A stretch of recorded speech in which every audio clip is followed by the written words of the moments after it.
morning, Mr. Hitchens. Two quick questions, then my point. Can you give me your opinion of the De Leon-inspired Socialist Labor Party? Number two, you recall earlier in the year the SEC investigated the NASDAQ market makers for corruption. I was hoping you or your friend over at Counterpoint, Alexander Coburn, could look into the market makers equivalent on the New York Stock Exchange, the specialists. I've heard they are deeply corrupt and have massive conflicts of interest. Now, there is a wonderful article in the newest edition of the Progressive magazine by Elaine Rapping called Burrowing Within that addresses the cult of individualism. I spoke with you once and suggested that far more of a threat than the religious right is the Ayn Rand-inspired libertarian right. What makes them so insidious is that under the guise of self-help and therapy, they spread their deeply ideological pro-corporate message consisting chiefly of the lie that life is what you make it, when anyone who's ever had a Walmart or McDonald's come to town or worked inside these fascist multinationals knows the opposite is true, that life under capitalism is what corporations make it. And Mr. Frum, I would have to say that the government of China is about as communist as Pat Robertson is a Christian. Thank you. It's a lot out there. Go ahead and react. There's a very high standard of call for this time of the morning. I mean, not, but it's. I think it's the opening bit is a little arcane for some people. Daniel De Leon was a great American socialist, rather dogmatic, rather schematic, thought by some, who ran for president on the Socialist Labour ticket, and founded a party which still bears that name, which still produces a socialist weekly called, I believe, The People. James Connolly, the great Irish Republican socialist revolutionary who was murdered by the British after the Easter Rising, got his early training in Daniel De Leon's party. But let me see. On the NASDAQ, I'll have to pass. I'm sorry, I just don't know enough about the SEC and NASDAQ, and I missed that story. As for what you ask about Ayn Rand and her influence on the American right, I think it's extremely interesting. There is a strain of, I'm sure a lot of people watching this have read either Atlas Shrugged or The Fountainhead, and perhaps imbibed some of the Randian doctrine, which is best summarized, I think, in her book, The Virtue of Selfishness. I've always thought it quaint and rather touching that there is in America a movement that thinks that people are not yet selfish enough. And I've met some of its supporters. They call themselves objectivists.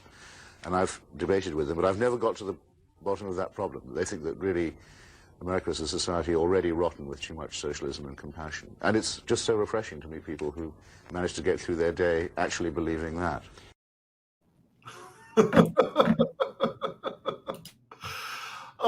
So that was a 1996 clip from the late, in some ways great, in some ways extremely not great, Christopher Hitchens.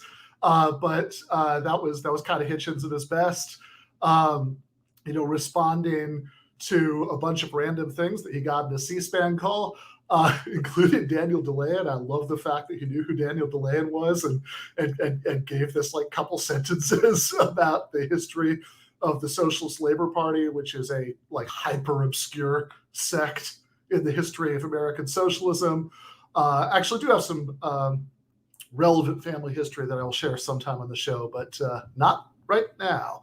So instead, I would prefer to talk, joined here by our super producer, Jake, and our graphic designer, Andy, about a book that I wrote that I don't think I have talked about on the show until now.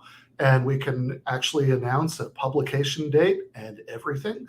So the book is called Christopher Hitchens, What He Got Right, How He Went Wrong, and Why He Still Matters. You can see the gorgeous cover there.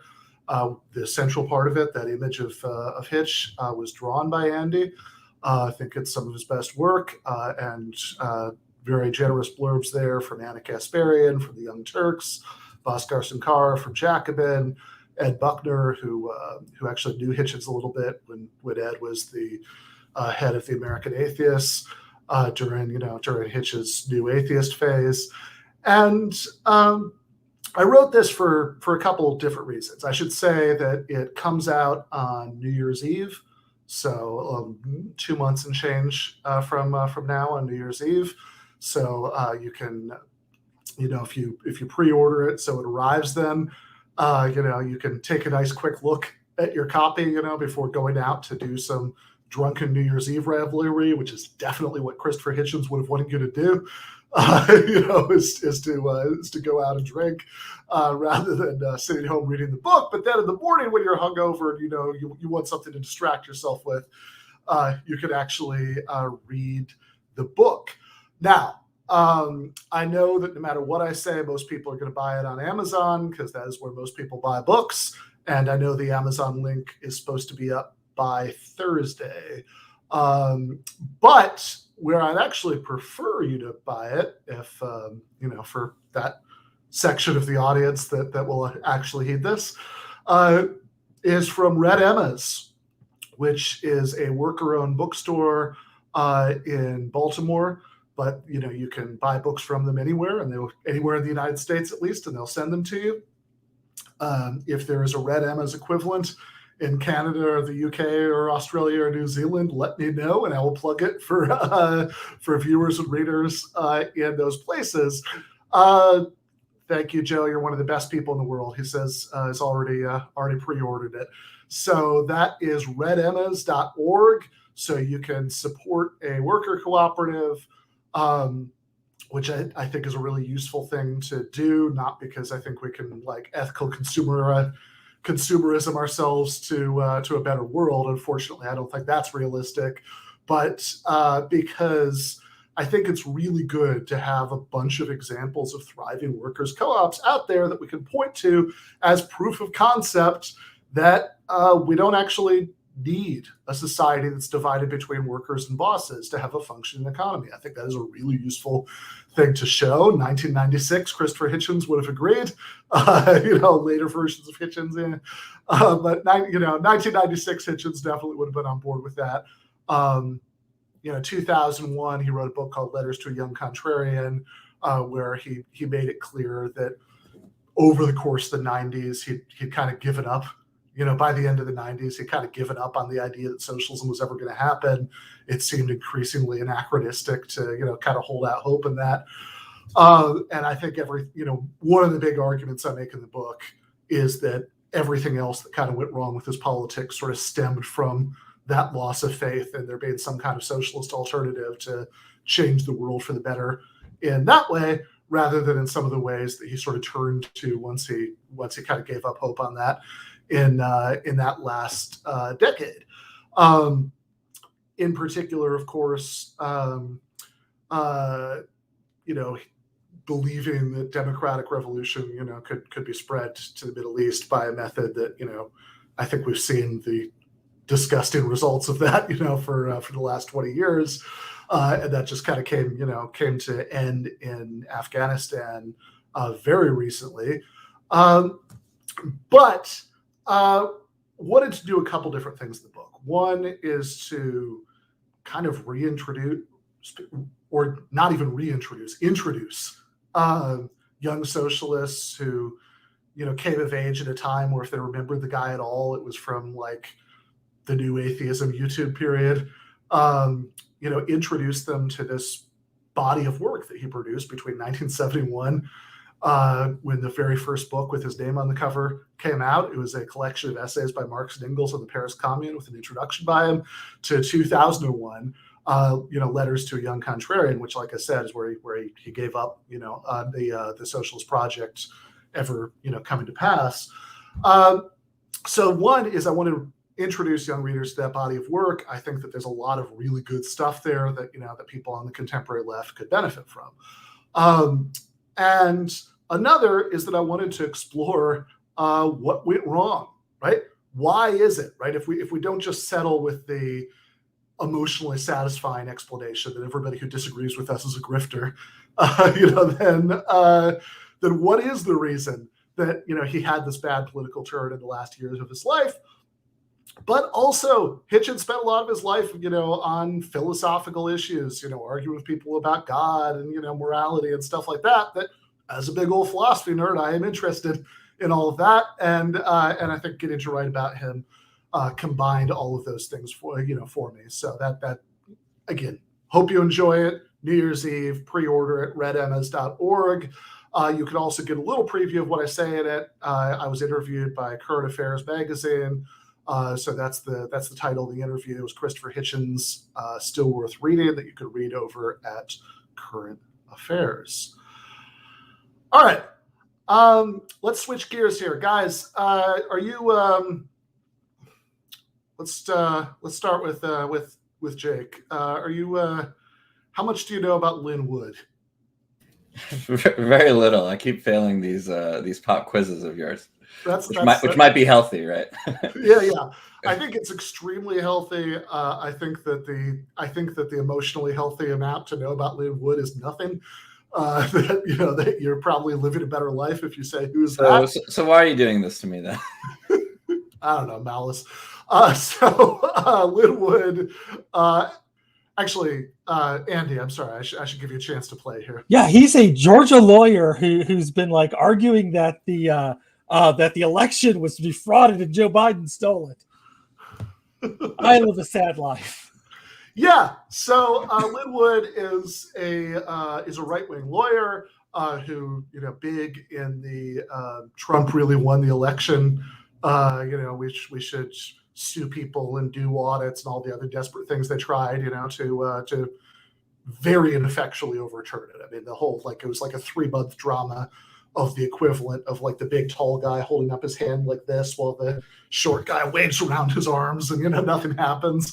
All of the courts, a series of Republican, and in some cases Trump appointed judges threw all this shit out of court, in this super cursory way. They did everything short of writing lol, fuck no, and cran, on the filings they've been given. Also, of course, Lin Wood is was actually represented Kyle Rittenhouse, much less funny, the right-wing vigilante, from last summer. And among other people, he's actually has represented. This is a really fun part of this story. Is this person? Do we have the clip of Marjorie Taylor Greene blowing up a car? Nancy Pelosi is sneaking the Green New Deal into the $3.5 trillion budget. And in 2022, I'm going to blow away the Democrat socialist agenda.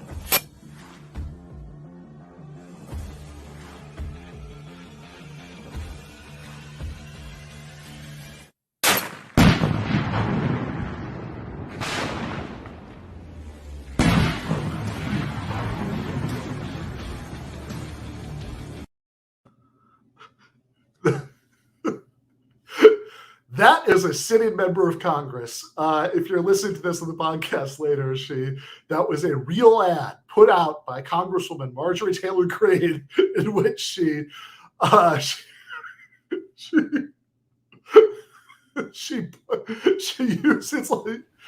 blows up a car that's labeled socialism. She's got a sniper rifle that's right out of some weird Stallone movie. And you see the thing kick and knocks her back a foot, and she's laying on the ground shooting the thing too. So yeah. She ain't ready for this. No. I actually remember with some nostalgia when the 2010 Tea Party candidates all seemed crazy as shit, but the bar has been raised since then. All right. Now that everybody knows who these two people are, I want to put a pin in that. We'll come back to Lin Wood or Marjorie Taylor Greene in a minute. But first, I want to talk about right-wingers who see communism and communists, Bolsheviks, Marxists, everywhere. So a classic example, I say classic, I mean 2018, was the height of this. Going into 2018, 2019, but, relative to how short everybody's attention span is now that Twitter's, decimated all of our executive function, forever ago, was Jordan Peterson. Jordan Peterson is very fond. It's not like he stopped, right? He's still, he's somebody who, a lot of people who pay attention to certain kind of online discourse have forgotten about, but he still sells like 20 trillion books a minute. It's, he hasn't gone anywhere. He still has all the opinions that he's always had. But Jordan Peterson has and continues to have the view that everybody he doesn't like, basically green-haired college kids, who want to yell at him about pronouns, are postmodernists, and they're also Marxists. So there's a classic explanation of what's wrong with this from 2018. Actual non-ironic friend of the show, Natalie Wynn, put out I think this is actually one of my all-time favorites of her videos, and we're just going to watch a couple minutes of clip where she explains why this doesn't really make sense if you know anything about Marxism, or if you know anything about postmodernism, or really even if you know anything about green-haired college kids, who are upset about pronouns. On one hand, we have Marxism, a fundamentally modernist worldview that theorizes the human condition in economic terms. On the other hand, we have postmodernism, a skeptical worldview that denies our capacity to know any universal truths about anything. On the face of it, it would seem these two ideas are not compatible, and there is an extensive history of dispute between them, with, for instance, the Marxist Sartre calling Foucault the last barricade the bourgeoisie can erect against Marx. And of course, as we all know, when Foucault died, capitalism did end forever. So where does Peterson get off talking about postmodern neo-Marxism? Well, it's true that a lot of postmodernists were in some way influenced by Marxism, so the phrase could just refer to that continuity. But that's not what Peterson means. It's clear from the way he uses the term that the concept is even more jumbled and nonsensical than it initially appears. Peterson uses the term postmodern neo-Marxism to include not only postmodern intellectuals and Marxist intellectuals, but also liberal politicians, academic administrators, and corporate HR departments that care about diversity, and so-called identity politics activists, including feminists, LGBT, and civil rights activists. Basically, it's the entirety of the modern left. Now, I've already mentioned how Marxism and postmodernism are fundamentally at odds, since Marxism is a big story about a struggle between two clear and distinct groups, and postmodernism is skepticism about big stories like this, and about the stability of binaries like bourgeoisie and proletariat. But that's not the only tension in Peterson's clusterfuck idea of postmodern neo-Marxism. Anyone with any experience in leftist circles knows that Marxists and identity politics activists are constantly at each other's throats, because the Marxists accuse the activists of being bourgeois dogs who want more female CEOs of color and more disabled transgender drone pilots, while the activists accuse the Marxists of being a boys' club of brocialists, no more woke on gender and race issues than the average Jordan Peterson fan. Most often these accusations are correct, because everyone is problematic and I disown them all.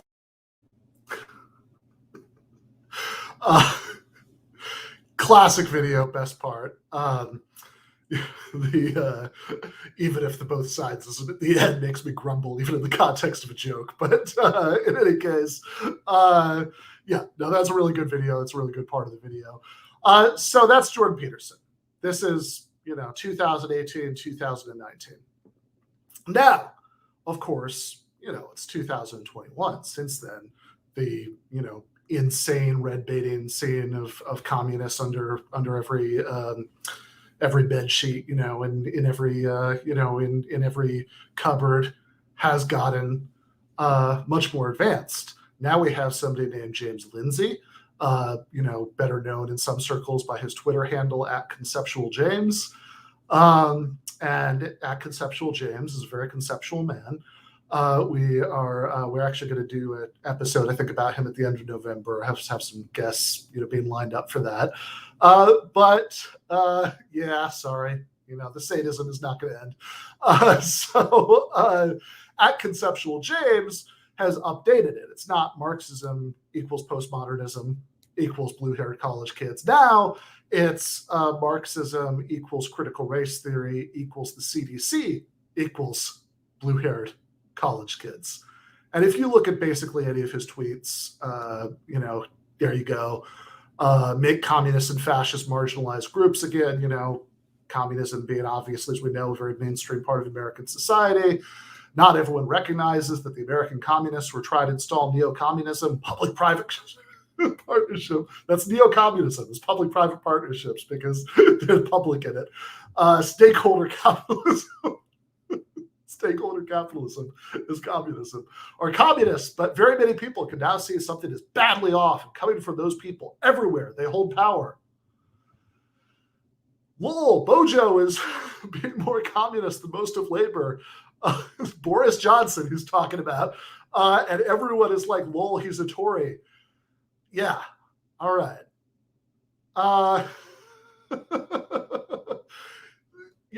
We just have a series of tweets here. Not going to read off all of them. It is just a constant parade of this kind of thing from @ConceptualJames. But I did say it's 2021, and I guess I should say more specifically that it's October 2021. Like July 2021, maybe. @ConceptualJames represented the state of the art for red baiting lunacy. But a lot of advances have been made in the last few months. It's like it's like Operation Warp Speed for the vaccines. That things that used to take years or decades, could be done in months now. And we have a really impressive, really advanced form of red baiting that is available on the market right now. In my opinion, Marjorie Taylor Greene is a communist. If Marjorie Taylor Greene running around saying impeach Biden, that says that Biden won. He didn't. And you would never impeach him with a communist Congress. It's a waste of time. It's all show. A traitor will come at you as a patriot. Be careful. So that was Lin Wood saying that he sees right through Marjorie Taylor Greene pointing the sniper rifle and blowing up the car labeled socialism. He can tell that, in fact, Marjorie Taylor Greene is a revolutionary communist. I think she was blowing up the car from the left, and that socialism isn't far enough, and she's a full-on commie, right? She hates social democrats. There we go. I like it. She's she's very upset that mainstream American socialists contest Democratic Party primaries, and they don't uphold the DPRK and other sorts of ideological deviations. So yeah, that could be it. So we went from academic theories held by people who actually hated Marxism and talked about it all the time and were hated by Marxists at the time in France, are communism, to blue-haired college kids are communism, to public-private partnerships are communism. And now we've worked our way all the way up to if you say that you want to impeach Biden, that itself shows that you're secretly pushing the communist agenda because it implies that Biden won the election and is thus president and can thus be impeached. All right. Before we bring on Meagan, I want to go back down to the actual world and talk about a development that has been happening that actually is a ray of hope for egalitarian politics in the United States. And that, of course, is Striketober, the wave of strikes that has been going on lately. And to update us about that, our very own producer, Jake Appett, who is actually in his, main job, I guess it's also important, a union organizer, and is very on top of stuff like this. So take it away, Jake. Awesome. Well, I did just organize a union of about 20 people, so I'm doing my part. But Striketober involves many, many thousands of workers. I saw, Ben, that it's the main source of hope for you that you tweeted recently, right? So we're going to try to keep that optimism going. Speaking of optimism, this definitely brought a smile to my face. Here's how important IATSE is. Without IATSE, I don't have hair. IATSE paints the hair on. There is no hair without our workforce. Completely bald. Completely bald. It's bizarre. And naked.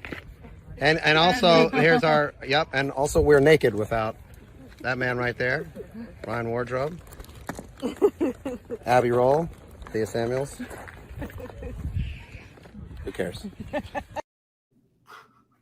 So I was already a big fan of the show. I remember there's an early season 1 episode, I think, where Mac ends up on exactly in the middle of the fence, quite literally, with eggs being thrown from either side, I think, of the abortion debate. So it's nice to see him taking the right side.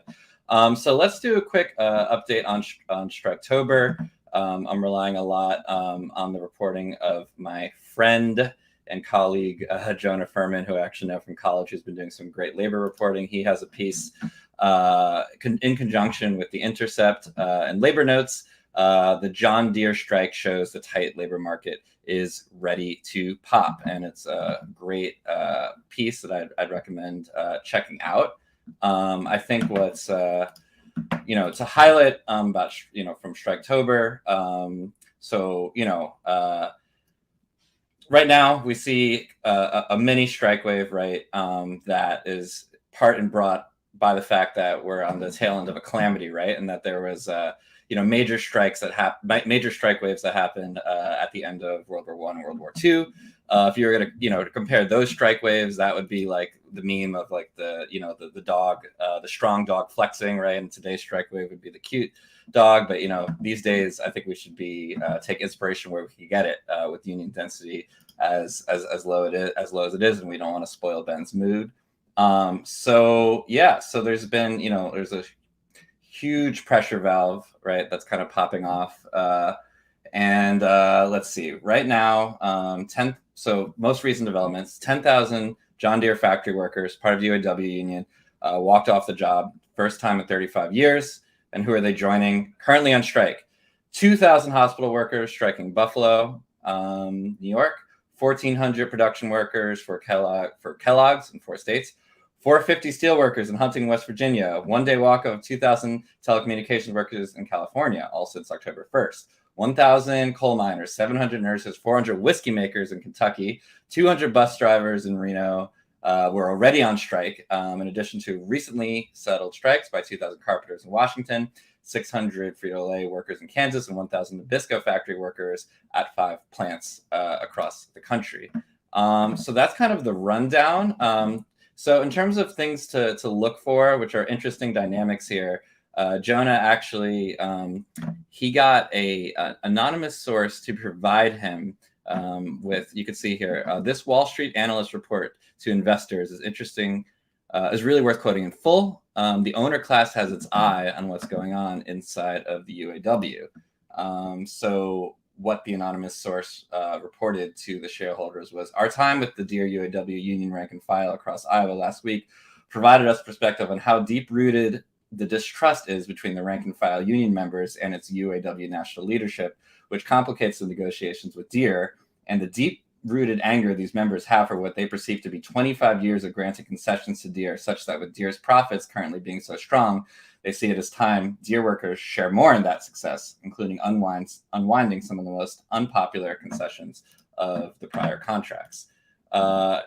Sticking with the theme of, rank and file versus the members versus the, contract negotiation that's going on at a higher level, IATSE, which was posed to strike, and it would be, 60,000 film and television workers were prepared to strike. And that's the first time they even came close to striking since World War II. A tentative contract has been reached. However, as you can, I would really recommend checking out IATSE stories on Instagram. And this is just indicative of a larger trend, which is a lot of members are not sure that they should ratify the contract.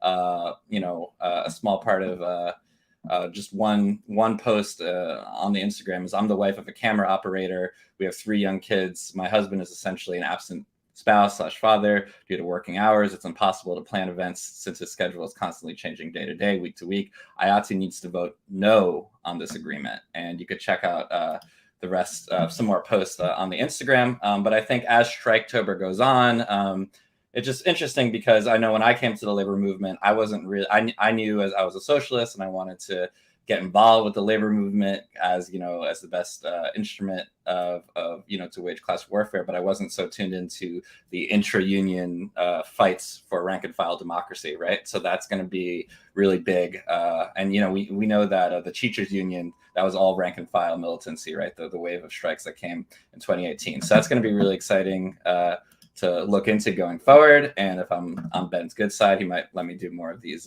labor reports where we could do a deeper dive. But I think that's it for now for Striketober. Back to you, Ben. Nice. Yeah, so the same way, you know, that Mac from Always Sunny was praising the good work of IATSE, what really caught my attention there was the whiskey makers in Kentucky. I could do a little video about how essential their services are to complement, you know, the important role they play in my life to complement that. But yeah, that was great. We'll definitely be this will definitely be a regular feature going forward. The labor updates from Jake. Meanwhile, stuff coming up. We are going to do another philosophy segment with Jennifer Burgis at the end of the show. We're going to talk about Charlie Kirk's confusion about roles in the veil of ignorance in the post game. We're going to watch Christopher Hitchens talk about the American healthcare system in the 90s. We're going to talk about the legacy of the late and very not great Colin Powell, and some unfortunate things that, you know, Jamal Bowman said about that, and the, you know, kind of larger issues that raises about recently dead terrible people. Yes, I agree. Hitchens would absolutely want those whiskey workers taken care of. Meanwhile, though, we have the main attraction for tonight. Jacobin editor, now formerly staff writer, now editor, Meagan Day, is going to tell us about class. Hey, Ben. How you doing? I'm doing good. Thanks so much for having me on. What did we decide we're going to talk about? The tweets I made sometime earlier this year or last year, huh? Yeah. So, or at least the subject, you know, the subject of those tweets. I remember at the time when you were tweeting about this originally, you know, I thought this was super interesting and would make a good episode. And then I think we couldn't schedule anything back then, and it kind of fell through the cracks. But it turns out we still live in a class society in 2021, so it's still relevant.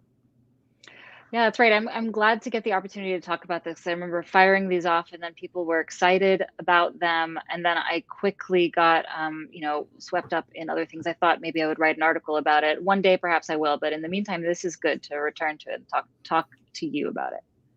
Nice. So this all comes from the late analytic Marxist thinker Erik Olin Wright, Erik with a K. From his book Class Counts. Yeah, this is from his book Class Counts, which is his first book. Is it his first book? It's an early book. Okay.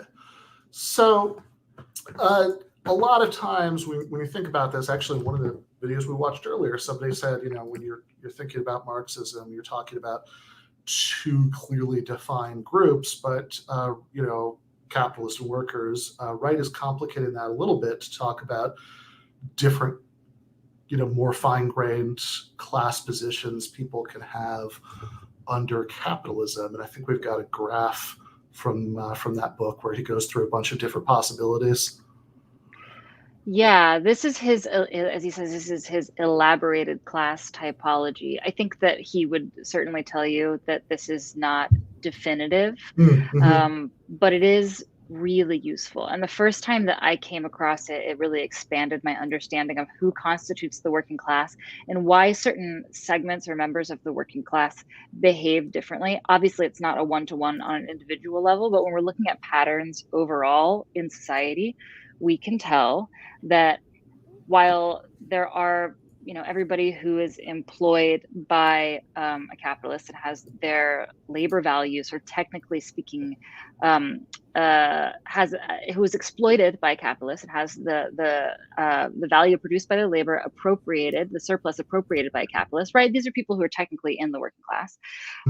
Clearly, they don't all behave the same. So that very basic insight from Marxism is not actually adequate to explain all of the phenomena in society, even though it contains a profound truth about capitalism that distinguishes it from other class societies and other types of societies that have existed or could exist. So that's the reason why Erik Olin Wright wanted to make this intervention. Now, this looks really complicated. When you're looking at this, your brain is like going, this is dizzying. But I can walk you through. Walk you through it. It actually is not that hard to understand. If you just bear with me and keep looking at this like kind of frightening looking graph. Okay. Yeah. We'll keep it on the screen for the whole explanation. Okay, great. Okay, so the first place that I want to start is why we would talk about class structure at all, and the answer is because if you talk about how classes are structured in your current society, then you can understand important things such as class consciousness, like how people come to think of themselves as members of a class, class formation, which is how large groups of people start to behave as a class in their own interests as a class, and class struggle, which is what happens when groups of classes constituted as such, square off against each other, and in that conflict, they actually change society and they're sort of driving history forward. So you need to, in order to understand all that really important stuff that tells us, why society is the way it is and how we can make it better, we first have to understand what class is. And that's why we talk about class structure. So the very basic Marxist proposition is that not that society had already been, achieved this, but that it was headed in this direction, that society was breaking up into two major camps, which is capitalists and workers. And that was evident to Marx as he was writing in the 19th century alongside Engels, that, more and more peasants were being sort of kicked off of the land where they had done sort of subsistence farming, or other kinds of working to make ends meet, and they were being recruited into the labor force and they were becoming workers. And through that, more and more people were becoming wealthy and therefore becoming capitalists. They're owning the means of production. They're buying more land, tools, factories, and things that are necessary to make the stuff that makes society run.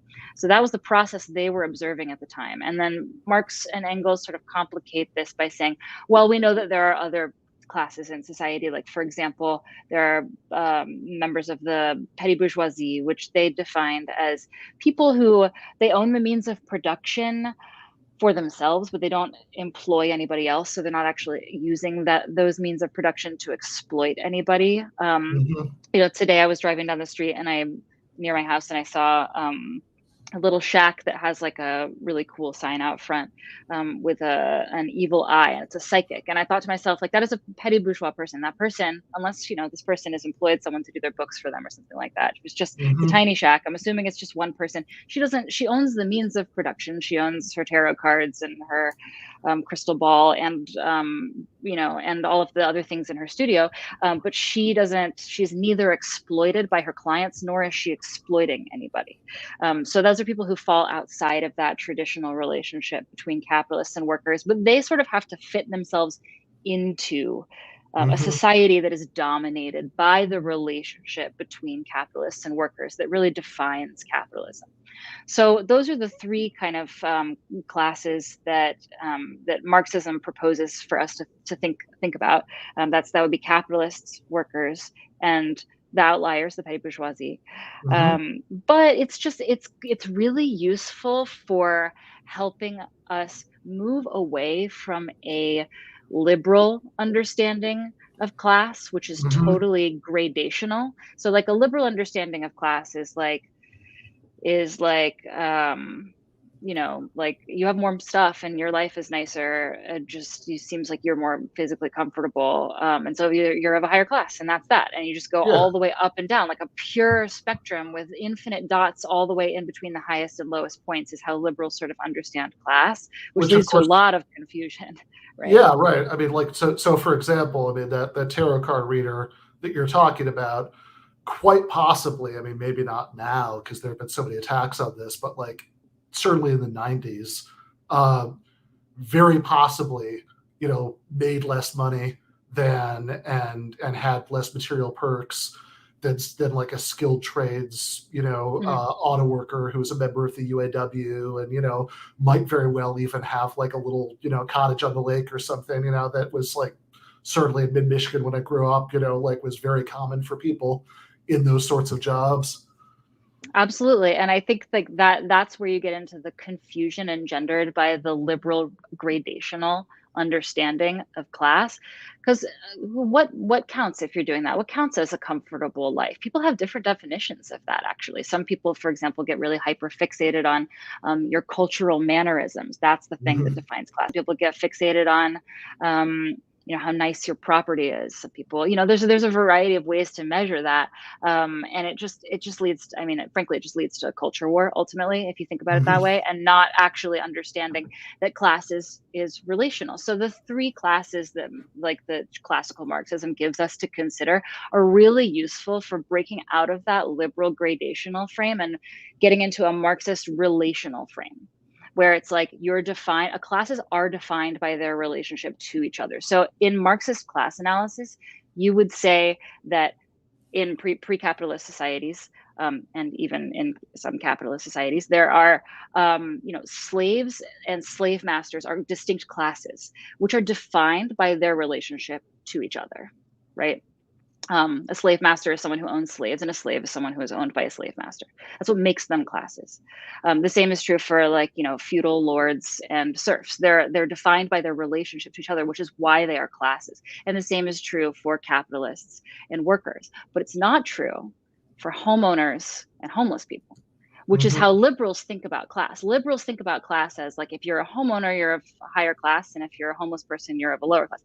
Obviously, that's true. Right? That's clearly true, but that's not, it's an externality of the real thing, which is the relationship to each other and the relationship to power that constitutes class in the Marxist conception. So the reason I'm bringing that up is because it's good. It's good to have these three categories, but it's obviously not enough to just tell us why certain people behave in certain ways. I mean, like when we look around us, society is so complex. We need something more complex to have actual explanatory power for us to understand why people behave the way that they do, which is why this exists in the first place. So that is my like prelude to like explaining this complicated thing. Wow, I really wound up. I better deliver on this, huh? Yeah, no, I'm gonna be really angry if not. So, all right, so let's get the Erik Olin Wright breakdown. All right, so let's do the Erik Olin Wright breakdown. So if we can pull that back up again, and I promise that I'll actually address the things that are on screen. Okay, so in the top left corner, he has here broken down. These are the people who occupy the like owning the means of production. That's the left column here. These people own the means of production.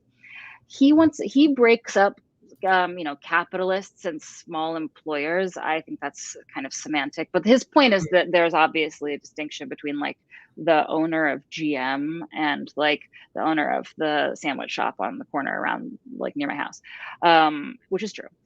So if you are an owner who employs many workers, he's calling you a capitalist. I would just say a big capitalist. If you are an owner who employs few workers, he's calling you a small employer. Sure, small capitalist, same difference. And none would be petty bourgeoisie. This is the psychic that we were discussing before. And society is actually full of these kinds of people. They're a minority, but they actually have a very large presence on our physical landscape. You can see them everywhere, right?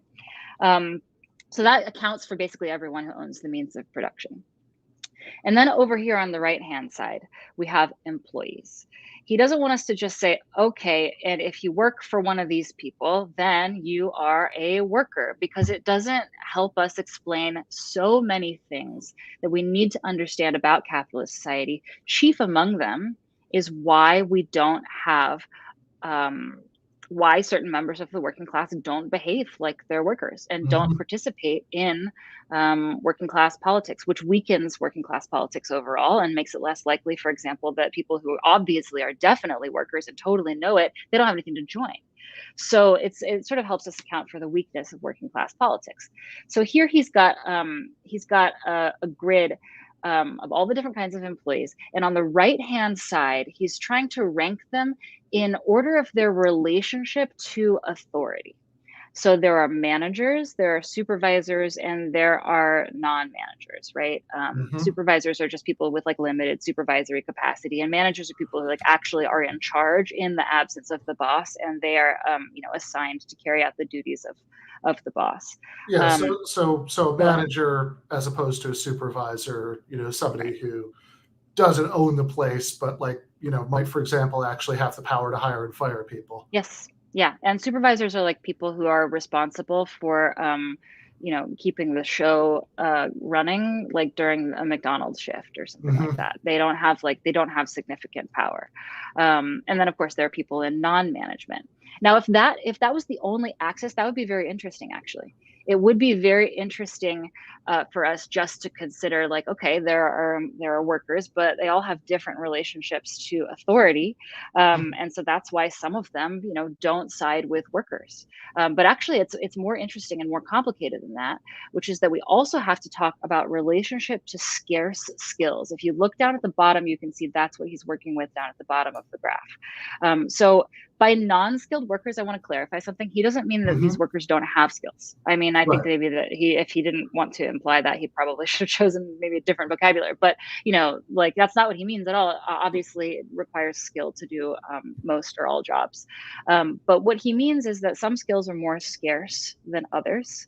And the more scarce your skills are, the more your boss has to pamper you, basically. Like, your boss has to pamper you in order to for one thing, your boss don't want you to go to the competition.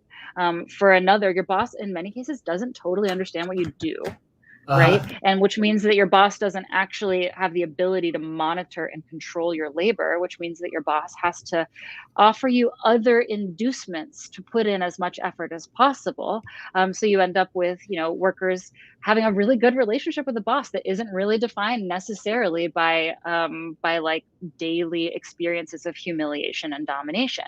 So it's kind of like, it's similar in the sense to being like a manager. If you're a manager, the boss has to ply you with what Erik Olin Wright calls loyalty rent. It's like, I'm not there, I'm the boss, I'm not there, I need you to carry out my vision in my absence. And to do that, I'm going to do things like invite you on really great retreats, give you opportunities for career advancement, and make you feel like you are sitting at the boss's table. Right.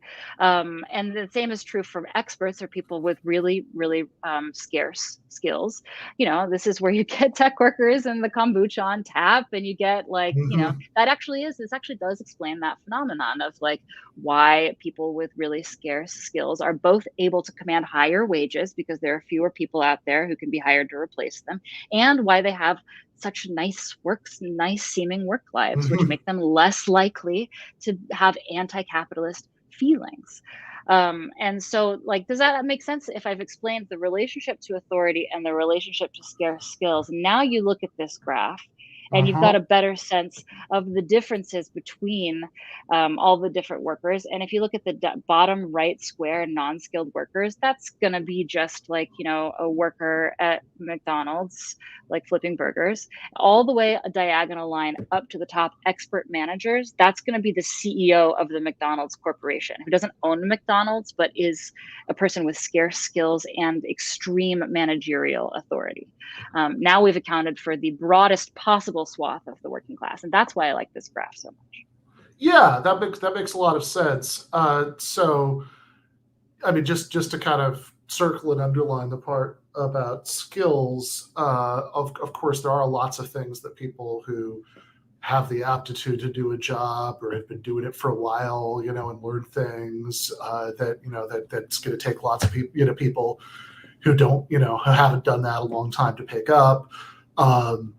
This is one of the reasons, by the way, that we're seeing this right now with John Deere. Every time there's like a big strike, the company tries to do the thing where they bring in white collar workers at various points in this graph to do jobs involved in physical labor. It's usually a disaster because those are skills, but unfortunately they're not the kinds of skills usually that command this kind of leverage on the labor market that you get certainly if you're an expert, but even if you're a skilled worker in the sense that he's talking about, like maybe somebody who's gone through an apprenticeship program, or even like, especially depending on what era we're talking about here, has just like taught themselves some programming language that few people know how to use, which then gives them this different kind of relationship to the boss for all the reasons that you're explaining. So one of the things that I really liked about this, I think it's worth going into that. We're talking about, like, we're still talking here, right, about this objective relationship to economic structures, which is a really important point, right? Like you wrote an article for Jacobin called I don't know, a couple months ago called "It's Not Classism, It's Class," which is really important, making the really important point that we're not talking about an identity category here. The primary problem that workers face is not that people have prejudice against them because they're jobs. Not that doesn't exist, but that's not the primary problem. Yeah, that clearly exists. I think that it clearly exists.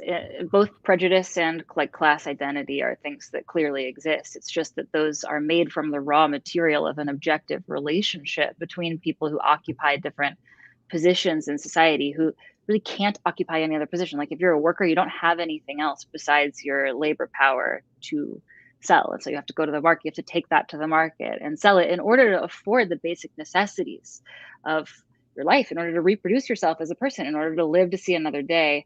And so that's the raw material. And then on top of that, we have all of this ideological scaffolding. My thinking is, and that's why it's really important to understand this class structure stuff, actually, is because it's what's underneath.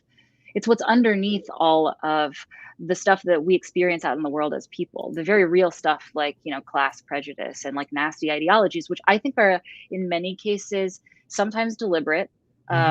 In a political sense, I would say a deliberate attempt to make sense of the world in a way that justifies the status quo. But in a private sense, I also think that there's an undeliberate psychological need for justification that people have, both on all up and down the spectrum. And that includes capitalists, it includes workers. Like, why are things this way?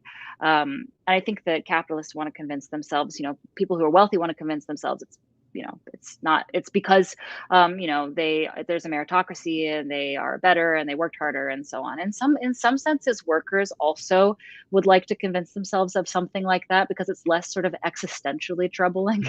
And so you're always, when you're trying to build class consciousness, which is the project of socialists, you're always trying to fight against that impulse to kind of like buy into capitalist ideological justifications. But in any case, all of that is built on top of this very real foundation of how is the stuff that makes society run, how is it actually organized, and who is slotted into what relationship with each other in the process of production of not just production of things, but the production of the entire world. Every day it's like a show, it's like a performance. Every day you wake up and you reproduce the world, and people have different roles in many cases that they can't break out of, and all of the ideological stuff comes sort of on top of that. Now, it is a feedback loop in the sense that if you can actually do good ideological work to convince workers that they are the universal class in the Marxist sense, and that if they fight for their interests, then society will be better, then you can actually change the material basis. You can change the way that society is structured. But you certainly can't ignore these real relationships that people have to each other in the process of production every day. Yeah, and I think that It is. I mean, it's a simple point, but I think it's a really important one. Like, if you can remember 2017, which I know I barely can, but to the extent that I do, I remember a lot of articles in legacy media outlets purporting to be going into the heartland, to do some anthropological investigation, of what the yokels are like, and it would say, "Oh, we're going to interview some working class Trump voters." And then you read halfway down the article, be like, "Oh yeah, this guy like owns a boat shop or something." Sure. What they meant by working class was like Right. has a truck, listens to country music. It is true that in general there has been a class. There's been like a class de-alignment in our politics, and so in some sense, if there's a consensus that everyone just agrees that class means like what food you wear and where you live and what music you listen to and who you vote for, then you're kind of, it's almost a self-fulfilling prophecy in a sense. That's why we want to build class consciousness. That's the opposite of class consciousness. That's just a misunderstanding. It's just identity politics in place of like awareness of your real class location and class interests. But it does seem it's so pervasive. This idea that, where, like your sort of cultural diet, your interests, your mannerisms are the stuff of class. In reality, in many cases, they're very linked to class. But they don't actually constitute class. Class is constituted by a relationship that revolves around exploitation. And all of that stuff has to do with like if you have particular mannerisms, they're just going to be the mannerisms of the people that you are around. And there's a lot of class segregation in society. Let's talk about, college. Like college does have a relationship to class, but your degree doesn't tell you what class you're in. It actually, your degree is a form of credentialing, which puts you in a bracket of workers that has more scarce skills. Right. Puts you on the bottom row of the right-hand side of the graph.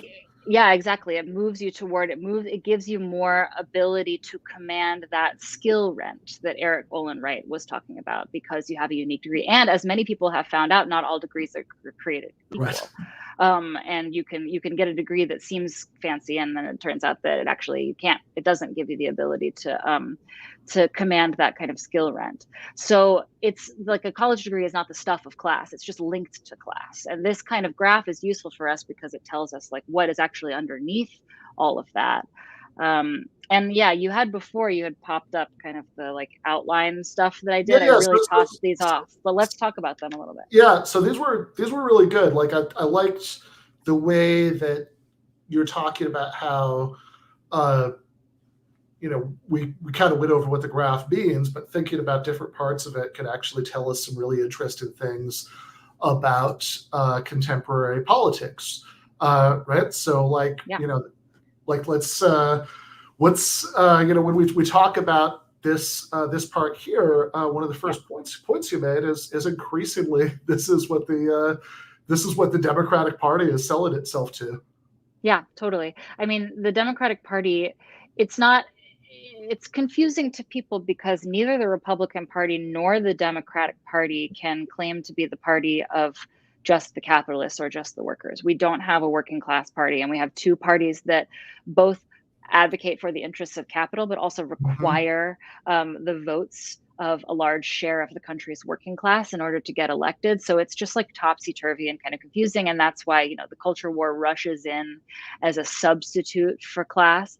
But it's also true that if you kind of peel back that culture war, you are going to find that the way that the parties are pitching themselves at any given time, and that changes all the time, is going to point to like specific, points on this graph. And I highlighted this as like, this is what I feel like the Democratic Party is trying to do right now. They're basically, they're primarily interested in credentialing and in scarce skills, right? And when it comes to, like they obviously are looking out for capitalists and small employers. The industries are split. Like there are some big industries that break Democrat and some that break Republican. So you've got your, Democratic Party capitalists like the entire entertainment industry, for example, and tech for the most part, though that might be changing. Healthcare, actually. And actually, if you look at it by the numbers, finance leans Democrat in terms of donations. That changes all the time. But then you've also got, like experts are people like scientists. They're people like librarians. I mean, I would consider these people working class. I mean, these people are workers, but they're also in a colloquial sense middle class, and they don't necessarily identify with those people on the other side of the graph, those non-skilled workers, those non-skilled supervisors. They actually, I kind of more identify in a vertical sense, as you can see here. That's why I outlined it that way. And the Democratic Party is not only appealing to, but actually encouraging that kind of identification, right? Like you're a scientist who works in a university laboratory. The Democratic Party is uniting you with Fauci. Fauci's like an expert manager all the way at the top of the graph. Do you see? Because it's emphasizing these scarce skills, these credentials. That's the kind of the way the party pitches itself. And you can see that it does actually carve out different class fractions. And what it's doing, and this is why it's important to talk about in relation to politics, is the Democratic Party is engaged in a process of class formation. It is forming class type, like they're not actually corresponding to real classes, but class type like squadrons that are going out and making the world in their image, or attempting to make the world in their image. And what we want is, if I could take the liberty to say this, what we want is a party that can actually encourage workers to think of themselves as workers, instead of encouraging, your average scientist who works in a university laboratory to identify with Fauci, and also to identify with, the good democratic and entertainment industry, owners, the capitalists, because they're all on the same team. And that's kind of what it's doing here. But you can go to the next slide, and I can. Oh, go ahead, Ben. Yeah, this one of the things that this really reminds me of is Thomas Frank's book, Listen Liberal, from 2016. And, Frank's class analysis, of course, is not anything like this fine-grained. He's not a Marxist. He certainly hasn't read Erik Olin Wright, but he talks about, a phrase like the professional class. Like I think he's intuitively getting at a lot of what's captured in this chart and what you're talking about the Democratic Party. And I think actually looking at the chart, you can really see a lot of the points he makes. Like he says at one point in there that one of the the reasons why 90s neoliberal kinds of Clintanoid Democrats, for example, were extremely high, and really even Obama era neoliberals were sort of viscerally hostile to teachers unions. He says is that these are college educated, credentialed professionals who still in other words, people at the sort of bottom middle of the graph, at the maybe even edging into somewhere in there, right? And but who have the values in some ways of steelworkers, right? They want wages to be based on seniority, rather than individual accomplishment. Yeah, I think that's exactly right. And I do think that it's also worth noting that the Democratic Party, the sort of emblematic working class voter of the Democratic Party, the emblematic square in this grid that used to represent the Democratic Party during the height of the New Deal coalition was skilled workers. And now I think it's experts. I think it's shifted to the left a little bit. So this one right here that you're showing, the one with red, the reason that I did that one is actually just, this is not about the Democratic Party. This is about DSA. I think that people often talk about, oh, DSA, maybe people are, working class in some technical sense, but everybody has college degrees. And that's like, first of all, it's not entirely true, but it's like, let's be honest, it's like pretty true. Right. But this is why I think it's important to talk about this. The issue is not college degrees. It's what's underneath college degrees, which is that we're talking about particular fractions of the working class to the exclusion of others, unfortunately. I see experts and skilled workers as being essentially and college degrees are a way that you can get there. But this is the real this is the basis of the distinction, and the DSA, or the socialist movement in general, its responsibility is to extend rightward into non-skilled workers. By the way, these are equally sized squares. If you actually did them the size of like the population, non-skilled workers would just explode and take up this entire screen. So, it's not that DSA members, as the typical DSA member that you're picturing in your mind, is not working class in some technical sense. It's that most working class people exist in another square that is not contained in what I've outlined in this rectangle. And that furthermore, they're not, we're talking about when we talk about loyalty rent and skill rent, we're talking about inducements to class treason. I mean, we're talking about,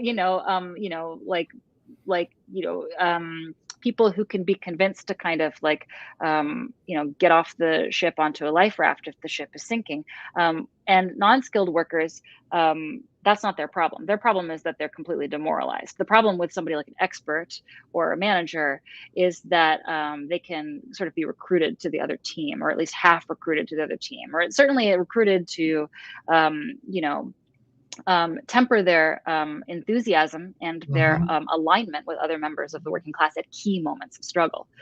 So that can be an issue. Now, I think that most of the people that I know in DSA are incredibly ideologically committed, and I would not, question that at all.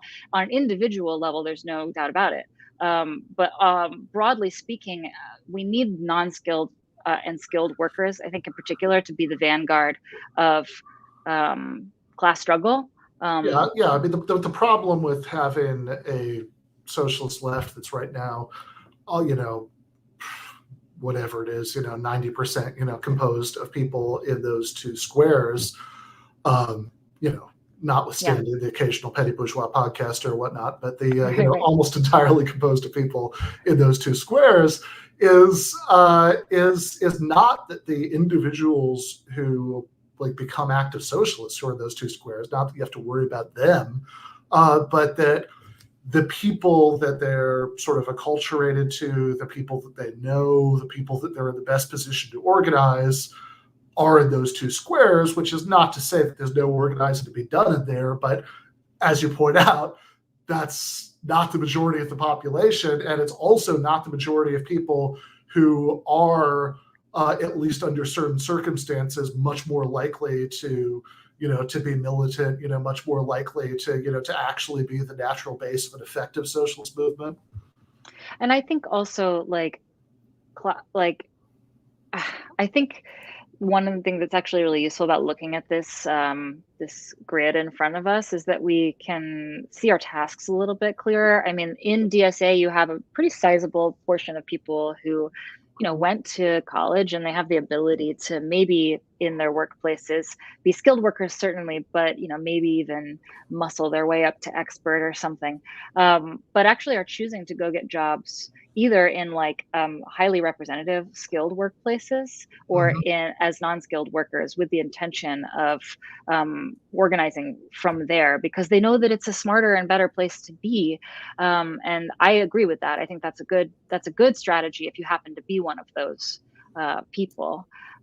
Because I think that you can see up here at the very top left, you have expert managers who are the least likely to ever join in any kind of anything approximating a socialist revolution. I mean, you're basically guaranteed that they won't, right?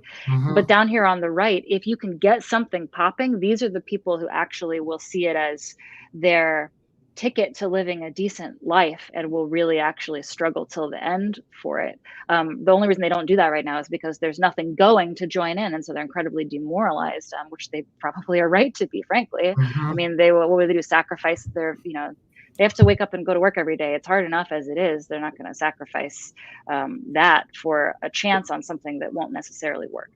So that's why it's important to think about all this stuff. Yeah, which I mean, I think demoralization is probably something that we've got way too much of it, but I think it's probably something we don't talk and think about enough, right?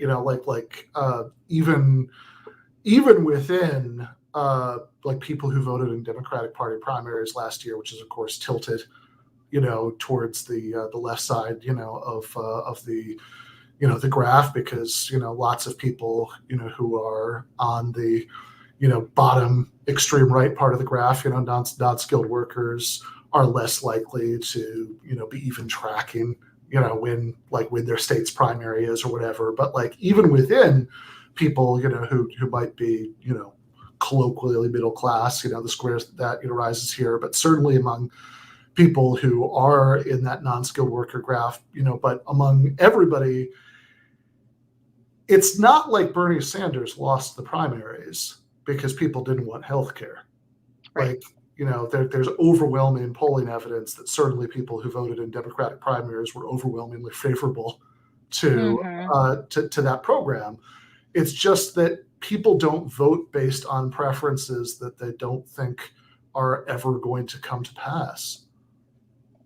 Because if your entire experience of politics is that basically nothing good and important ever really happens, which I think is I think is a lot of people's experience of politics, then certainly anybody whose experience of politics is limited to to the last couple of decades, that it's that you have this kind of bone deep capitalist realism, where you think that this is that you don't take seriously the idea that even big reforms could happen, So if you're in the US, if a pollster asks you, would you like healthcare, the government to pay for your healthcare, you say yes, but you're not particularly motivated to be involved, in, or maybe even vote based on that, because, come on, that's not going to happen. Or if you're a Briton, it's not that it's not like you don't think it would be nice to renationalize the railroads and, and shore up the NHS like Jeremy Corbyn is saying, but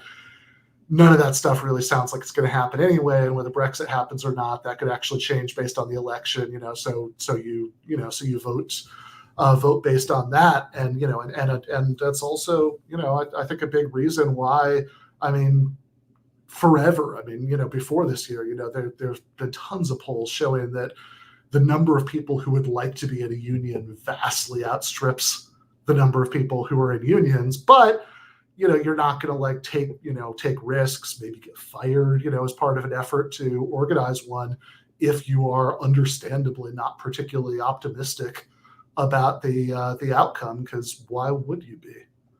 Yeah, and I think that parties have a big role to play in this, and this is something that we talk about, on the socialist left a lot, is the role that parties play in class formation. It's kind of it's self-fulfilling prophecy, or it's a kind of endless feedback loop that, if you have no party that's talking to non-skilled workers and skilled workers and non-skilled supervisors and all of these people who are sort of squarely kind of, you're the working class. If you have nobody that's talking to them about how politics can make the world better for them, then they're not going to care about politics. And the less they care about politics, the less they vote, and the less likely it is that, that the parties even feel beholden to them anyway, right? Because you're writing off 60% of the population who are not voting in the elections anyway. So you just focus on the other people. You don't have to worry about it too much. But what if you had an apparatus that was actually trying to rebridge that severed gap?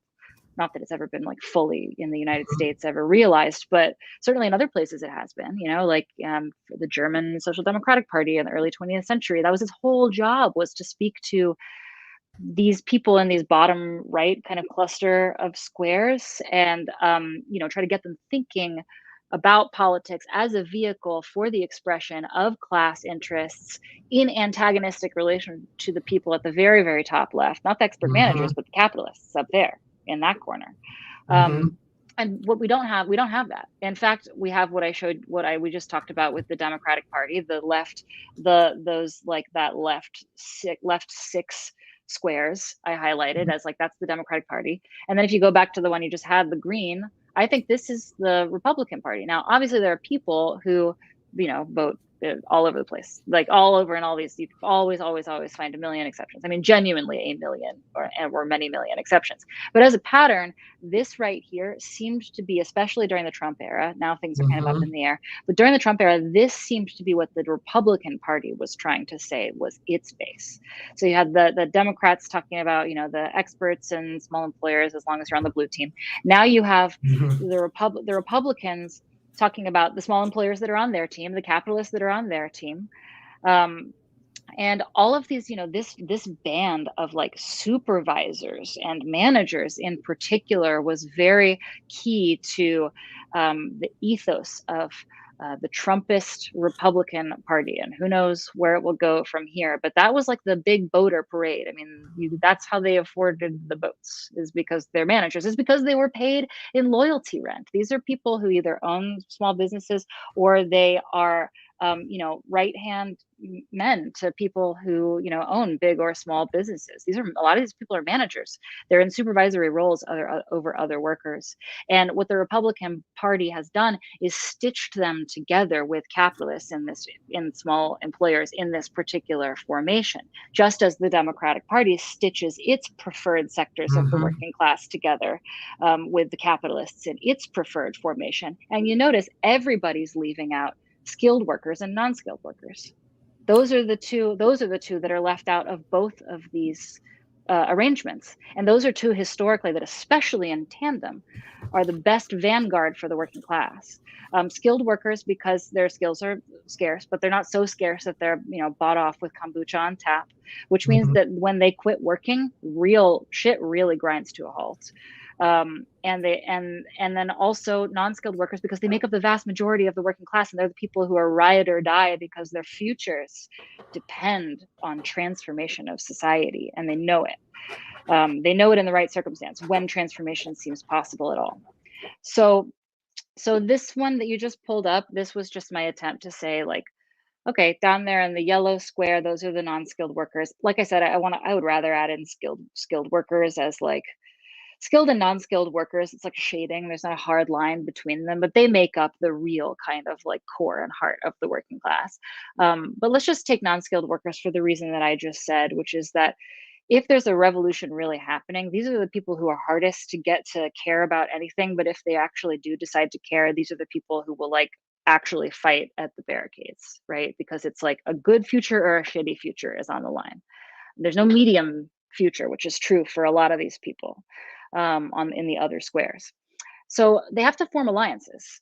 Yes, they are the majority, but they're lacking certain resources. They're lacking, certain like time, for example, or money, and they're lacking, the strategic location in some cases. Like skilled workers are just more strategically placed to be able to cause chaos and havoc if they decide not to work or go on strike or threaten to strike. I mean, IATSE is a good example of skilled workers.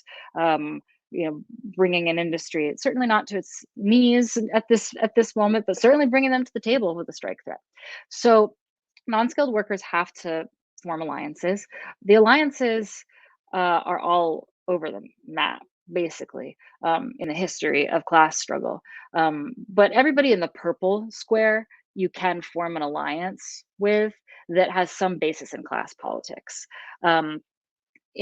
In the orange square, if you're forming an alliance with those people, it's not based on class politics, it's based on culture politics, period. Always, 100%. You're not there because you're just overlooking the inherent antagonism between workers and capitalists if you're forming some kind of alliance between people in that yellow square and people in that orange square. Petty bourgeoisie I left out because they really are kind of like outside the realm of production, and they kind of go with the political changing of the winds often, and in many cases they're just kind of up for grabs, and it's very individual what their ideology is. So do you see the point that I'm making there about alliances and mutual antagonism? And these are the people that are most likely to build alliances with, I think. You've got, the pink square is like you're most likely to build an alliance with. I think the non-skilled workers and skilled workers are really peas in a pod. At least the history of class struggle suggests as much. And then extending further, you can also build alliances with people in that blue square as well. Yeah, that definitely makes a lot of sense. That that people who thank you, Antonio, people who are in the ironically far right square, the most susceptible to socialist politics in better circumstances, are that skilled workers are the people that it's easiest to make that kind of alliance with. People closer in the quadrant, getting into supervisors, a little bit less so. People further out, a little bit less so. Petty bourgeoisie without no employees, yeah, maybe, right? Under some some circumstances, you have like there's certainly plenty of attempts historically, by socialist movements to form some sort of alliance with small independent farmers or whatever. But I really like your point that once you're in the top and middle left, right, then any alliance that's going on is based on something other than class interest. And one thing this definitely makes me think of is what sort of passes for populism on the right. That there's this weird thing that's happened where all of these like people who I think are basically just Reaganite Republicans, have suddenly started calling themselves populist. They'll use the word corporate, as an insult. But I think one thing that is super interesting about their rhetoric, if you're paying close attention, is that they're actually never really talking about anybody in the bottom right squares of the graph. That really, when they talk about the little guy or whatever, what they're talking about is the bottom two squares of the owner graph.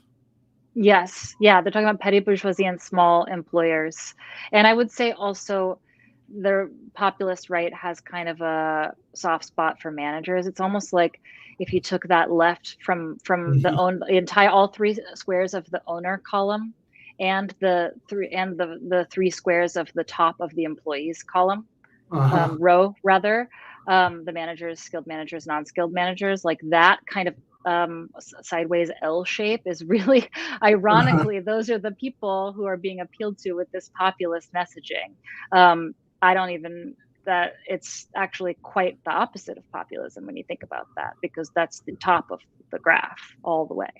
I do think that right-wing populists have been able to appeal to certain skilled workers, especially certain segments of especially the certain skilled workers who used to be embraced by the Democratic Party and are kind of used to being embraced by the Democratic Party, but have been like totally abandoned and screwed over. Like, for example, Rust Belt, like manufacturing workers who've experienced, like outsourcing and like depressed wages, and towns hollowed out by outmigration and deaths of despair. Like these workers, it's true, they swung from, we have stats on it, we know the numbers, they swung from, voting for Obama twice in many cases to voting for Trump. And they did in many cases hear the siren song of right-wing populism, such as it was represented by Donald Trump in that moment. In terms of a dramatic realignment, I'm not really sure that it's evidence of that so much as an abandoned category, just like flailing in the wind, sort of up for grabs, and fit itself into the coalition that it most identified with that was on offer, which was this Republican Beautiful Voters coalition. Right. For cultural reasons, like, for like flyover country and country music and like, Christian family values reasons, not for class reasons necessarily. Yeah. I think sometimes some of the economic pseudo-populist messaging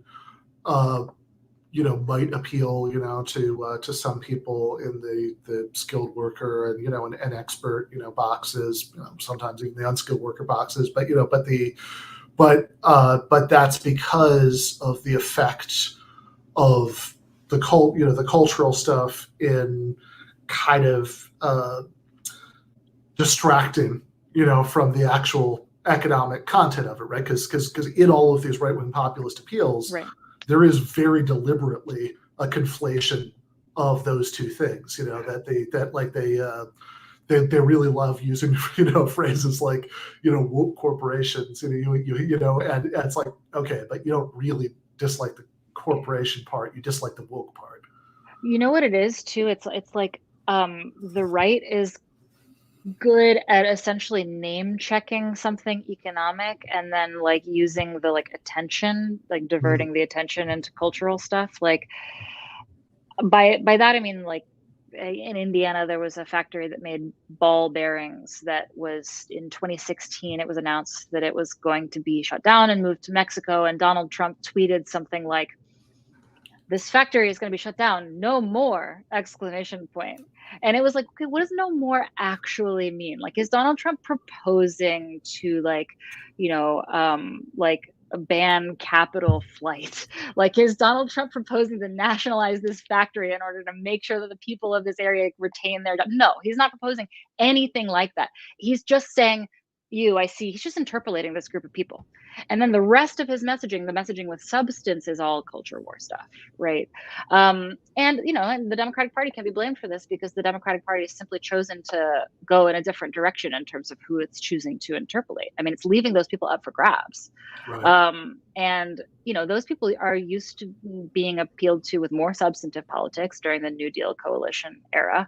And you can understand they're sort of like a politicized group of people, unlike the sort of great mass of like non-skilled workers who just like don't really pay attention to politics. These are like skilled workers who are used to thinking about themselves as like agents of history because of the last 50 years of American history, which has actually, while never ever putting them in the driver's seat, has always considered them an important element of the political process. And so, the party that was supposed to they were supposed to be sitting in the passenger seat, just like booted them out of the car. I mean, they're used to being in a car. They're looking for another car to get into, right? I mean, I don't know if that metaphor works, but I think you see what I'm trying to say. I think that's good. And I mean, if the Democratic Party's messaging is all about people who are at the very least in the expert square of the bottom, of the bottom part of the employee graph, then anybody who's outside of it, who's like, even a skilled worker, who didn't go to college, for example, I mean, they're not trying to appeal to you. So even a really half-assed appeal, like we're gonna, Donald Trump is gonna tweet sympathetically about you, or they're gonna like Marco Rubio or Ted Cruz going to use the word corporate, as an insult, and sort of vaguely suggest that he likes the people or something like that. That like as low effort as those are, if what they're competing with is no appeal whatsoever, those low effort appeals are going to make some headway. Yeah, I think that's right. And I think that nobody in the dominant in the sort of dominant wings of either party has much interest in making similar, even rhetorical appeals to non-skilled workers. It used to be until Bernie Sanders that you wouldn't even utter the words working class. Everybody it was all the middle class. I mean, it was almost as though it was almost like a punitive orientation toward the working class. It was like, if you are working class, then you are not the person that I am talking to. I am not talking to you. You should work harder to have create a better life for yourself. But if you're in the middle class and you're struggling, we're going to help stop your sink down into the punished proletariat. Right.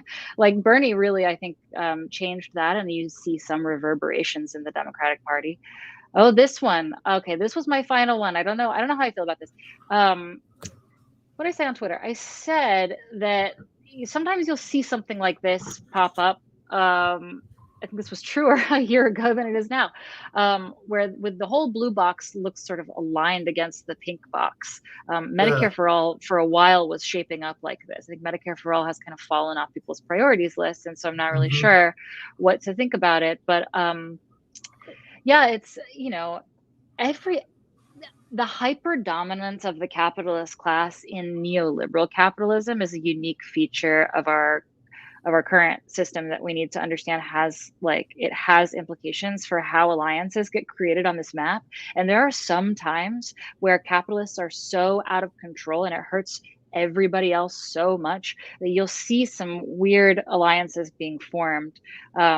And this contradicts what I said earlier about how if there's ever any small employers and non-skilled workers, and it's not class-based, and I said that with great authority, but like this, for example, is something where Medicare for all is something that actually would greatly relieve the burden on literally every single person besides pharmaceutical executives. And I actually even mean other capitalists. I mean, like, there are other capitalists who like experience like their experience of attempting to get healthcare for themselves in this country is exorbitantly expensive in a way they don't like. They can afford it, but they don't like it, right? I mean, not to mention that if you're a small capitalist, or I mean, even not that small in some cases, the healthcare costs, right? Just like the costs of paying for your employees' healthcare, can be a massive problem for you. And maybe once you get up to the level of, well, certainly once you get up to the level of Jeff Bezos, being Jeff Bezos, it's not that much of a problem. And your bread is clearly buttered on the side of no Medicare for all because it's not that big an expense for you, and it keeps your labor force a little bit more docile for them to rely on you for healthcare. But even lower level capitalists, certainly anybody in the small employer part, at the very least, their interests with regard to something like Medicare for all are a lot more ambiguous. Yeah, I think that's right. And the reason that, I brought this up just to say that, I mean, I guess I added this one in just to say, like, we live in such an extreme version of like neoliberalism, which I've seen defined, I believe, by Adolf Reed as capitalism without a labor opposition, which just means like, the endless ascendant growth of like a very, very small handful of elite capitalists at the expense of everybody else. That you're going to see strange things happen on this chart that wouldn't happen otherwise, just because of our just like extreme runaway inequality. So that's an example of that. But then I did say that, in keeping with my previous point about how if there's an alliance between between especially capitalists of any size and workers, then it's not really like a class-based. We're not talking about class politics here. I do think it's important when we're talking about Medicare for all to try in our messaging to foreground what it would mean for the vast majority of people who don't own businesses, not as a smart business decision, but as a entitlement that people should have, a right that we should enshrine for all people because people deserve good lives.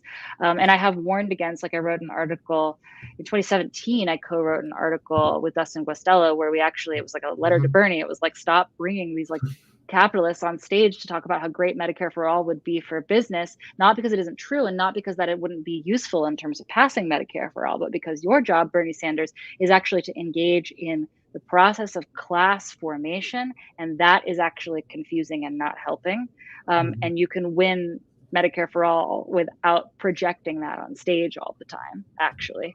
I think in the back rooms, it'll be important for there to be a schism in the capitalist class in order to win Medicare for all. But in the front, where we're doing politics, it's so important for politicians to be engaged in this critical process of stitching these squares on this grid together in a way that makes sense for us to gear up for some kind of actual class struggle. Yeah, no, that makes sense to me. I mean, I also think that even if even if you're maybe a small employer, certainly if you're like maybe in the gray area between the small employer box and and the big capitalist box, I mean, I think your interests with regard to Medicare for all are ambiguous, right? Like because you are. Yeah, I mean, employee healthcare does cost you a lot of money, and obviously you'd like not to spend that money. But I do think that part of the reason there has, like, most people who make up most chambers of commerce are not Jeff Bezos. They're not members of the Walton family, right? And nevertheless, right, you're not going to find a lot of chambers of commerce, right, that support Medicare for all.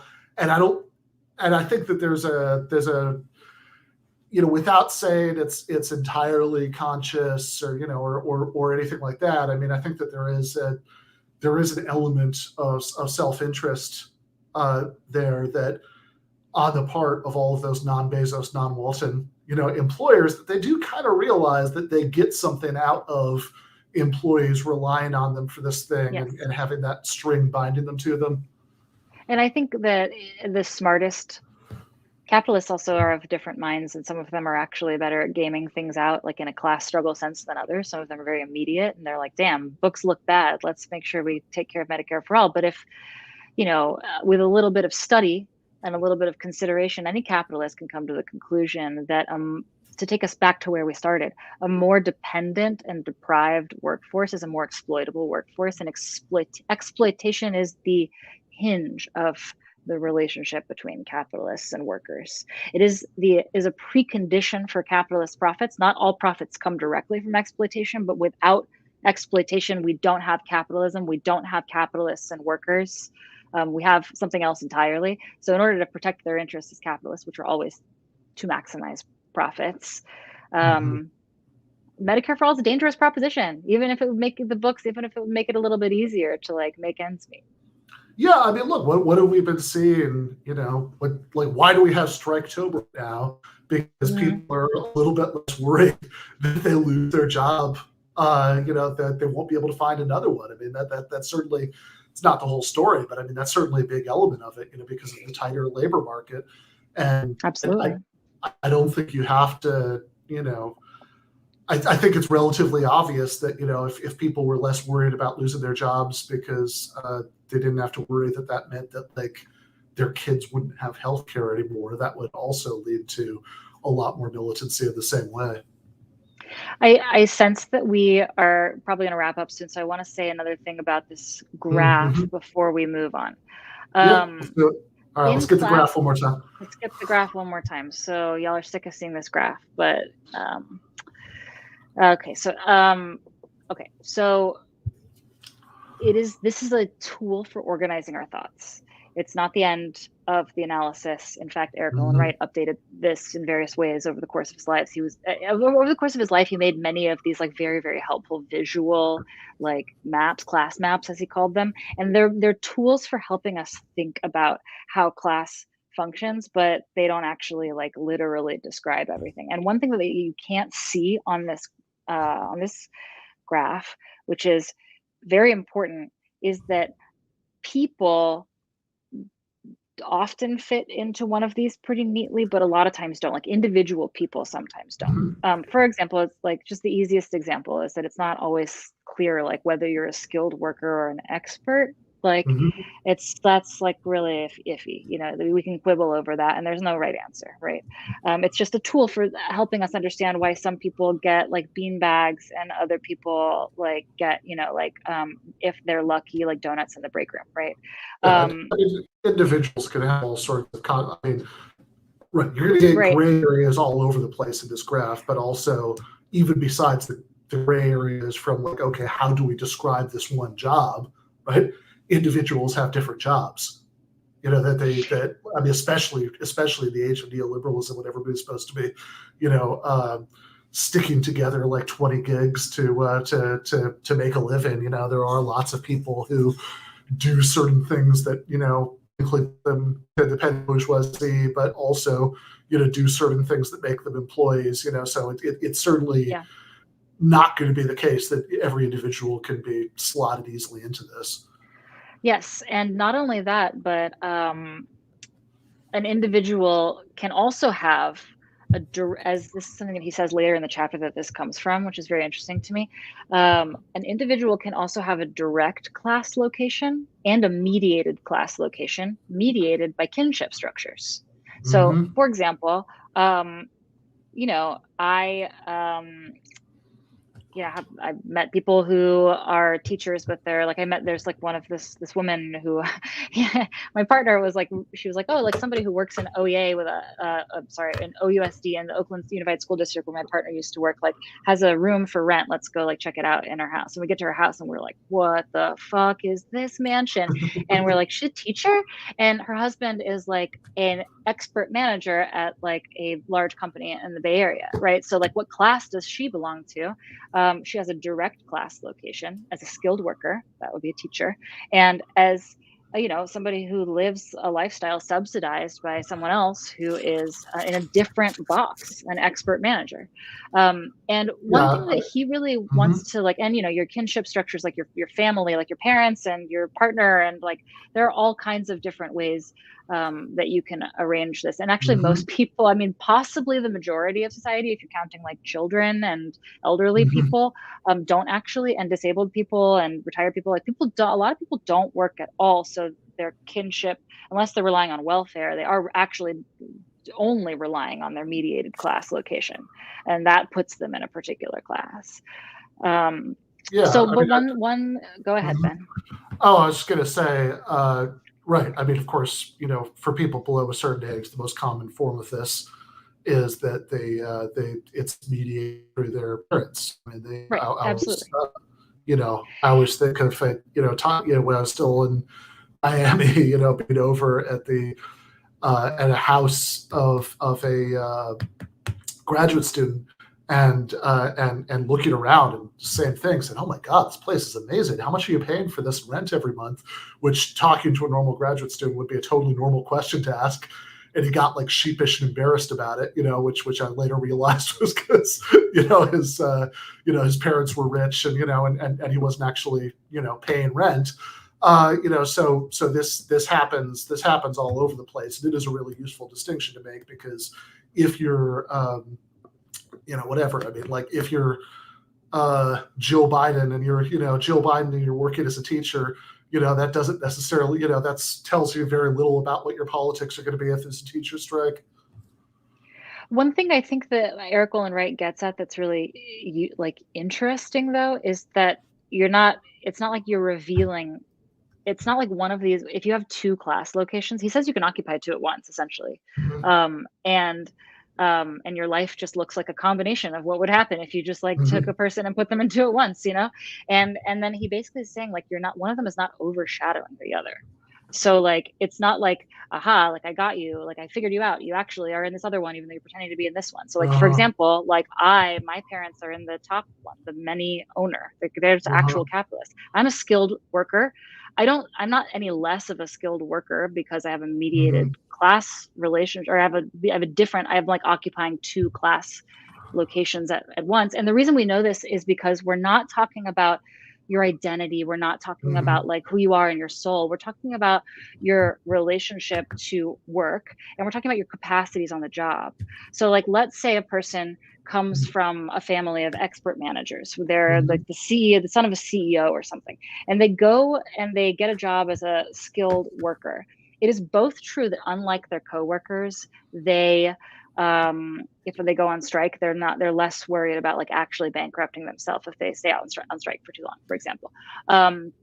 But it's also true that if they go out on strike, they are able to withdraw their labor, and that hurts the capitalists just as much as when the person next to them goes out on strike, because they're the person who has that job. They're the person who's supposed to do that job. They're the person who the capitalist is relying on to do it so that the capitalist can exploit them and appropriate the surplus value of their labor. And so that's the point that he's trying to make, is that you can occupy two at once, and they don't it's not like one of them is the real one and the other one is just the fake one or the facade. It's just that you can have multiple class locations, and that combination may be totally unique to you, and your life might look different from your coworkers who have different multiple class locations, right?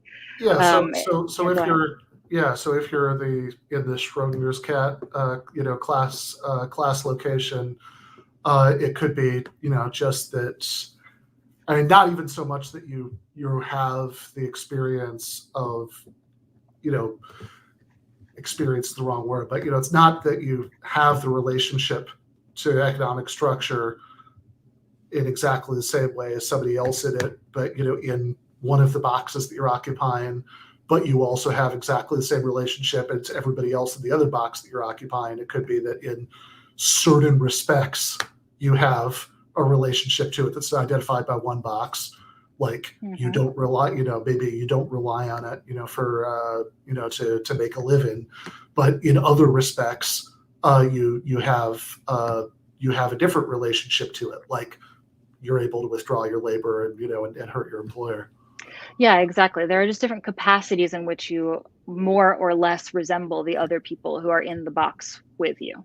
Intersectional class locations, said somebody. Yeah, pretty much. I mean, yeah, pretty much. This is like probably the best use of the term intersectionality in terms of, because in the theory of intersectionality, they're often telling you like, well, it doesn't actually look like this. Like you see what we're looking at this graph, the people who are like proponents of intersectionality actually tell us, well, it doesn't actually function like that. We're saying it does actually kind of function like this. You see there are actual intersections here. So, and the final thing I wanted to say about on this topic is that temporality plays a part in this. This is really important to the question of like millennials and whether millennials are like the most disadvantaged generation in recent memory. I mean, barring Gen Z, which like good luck, but the answer is like both yes and no, in the sense that many millennials have had the experience of idling in one of these like lower right categories whereas they felt like they were not, were supposed to be in another one of them, right? Because of who their parents are or whatever. And that experience has actually informed people's politics and ideology, and has actually really like turned a lot of millennials onto socialism, for example. But it's also true that if you say to yourself, oh, boomers, they have all the wealth and the millennials have none of the wealth, it's like, are you forgetting the fact that the boomers are the parents of the millennials? Like in the future, there will be a massive wealth transfer. I think it's already started, but it's going to be a massive deluge. And we can either tax the shit out of it or we can not. I mean, like we have to be thinking about that right now, what we're planning to do about that, because it's definitely coming. So this is a temporal dimension to the mediated class location question. And the other best example of this, besides, the certain subset of millennials who are going to be inheriting the wealth that is currently being hoarded by boomers, which is a mirage, right? This idea that it's like totally generational. It's like, well, generations turn over, and the way that wealth is distributed is through like direct kinship ties. So if all the boomers were rich, then the millennials will be okay because eventually they'd inherit it. Yeah, and it's true that it's really true that actually there's incredible wealth stratification among boomers, which is going to just transfer into wealth stratification among millennials, possibly even more concentrated. Though interestingly, also it has had the effect on radicalizing millennials and like changing their politics. So in like 20 years, we're going to see a lot of like millennials get a chunk of change, but be pretty far to the left. So lots more magazines are going to pop up. That's my guess. But the temporal dimension is also interesting for other reasons. One of which is gender. The term, Erik Olin Wright brought this up. It's less so now, but it's still true to some extent that especially before, when women just had fewer rights and opportunities, women would have the class that they occupied while married to their husband, and they would also have what one socialist feminist, Marxist feminist scholar called their shadow class, which is the class they would belong to if their husband left them for a younger woman, if their husband died. And so they're living in a sense with like two classes, the one they occupy now and the one that they have to occupy if something goes bad, and it changes changes gender relations. For example, if you're worried about your husband, your middle class husband, leaving, maybe he's a skilled supervisor or something, and you're worried about him leaving for his secretary. It's going to change the way that you relate to your husband, not as an equal, but as a subservient member of the household who is, this is the dynamic that characterized a lot of gender relations in the home in the 1950s, when people were living the sort of many people were living the sort of post-World War II American dream. And that's a temporal thing. It's like at some hypothetical future date, or maybe even tomorrow, I could plummet from one class to another. So it's the exact inversion of the millennial who's set to inherit a lot of money. It's the woman who has no job prospects if her husband leaves her for a prettier woman. And so she spends her evenings, slaving away in the kitchen for him and makes sure that she dolls herself up really nice for when he comes home from work and all of this. So, these are just endless little complicating factors that we could go on forever, and the book continues and continues, and it's very fascinating. We could go on forever, but we won't. But we won't, and since we don't have time to, everybody should read Class Counts. Thank you so much, Meagan.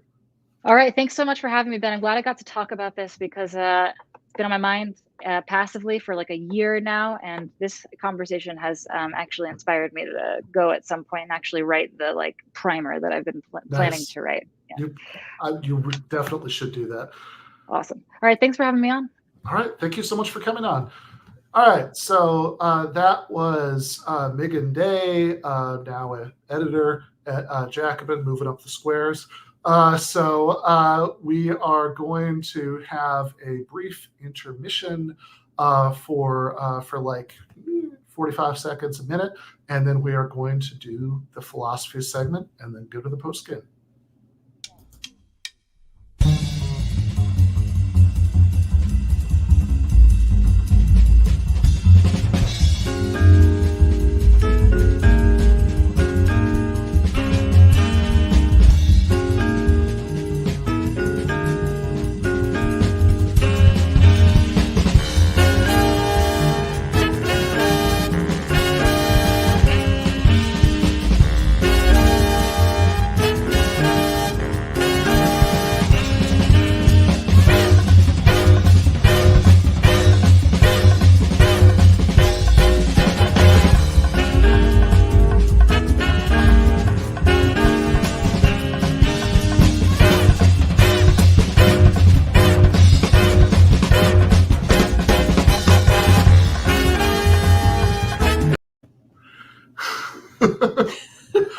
You always catch me dancing. Well, I did tell you I was gonna end the. Yeah, but then you didn't, so I started dancing again, and then there we were. Fair enough. Yeah,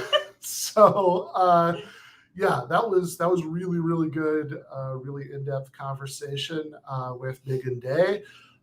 We are going to turn now, though, to our attention to somebody who I think does not have as sharp a class analysis as as Meagan Day. What? And that is our friend Charlie Kirk. Oh, that's okay then. Yes, as you see. Oh, you were talking about me there for a second. As you, I was going to be like, well, why don't you go marry her then? She wouldn't have me. We are now doing another Teaching Charlie Kirk segment. He needs a lot of teaching. He does.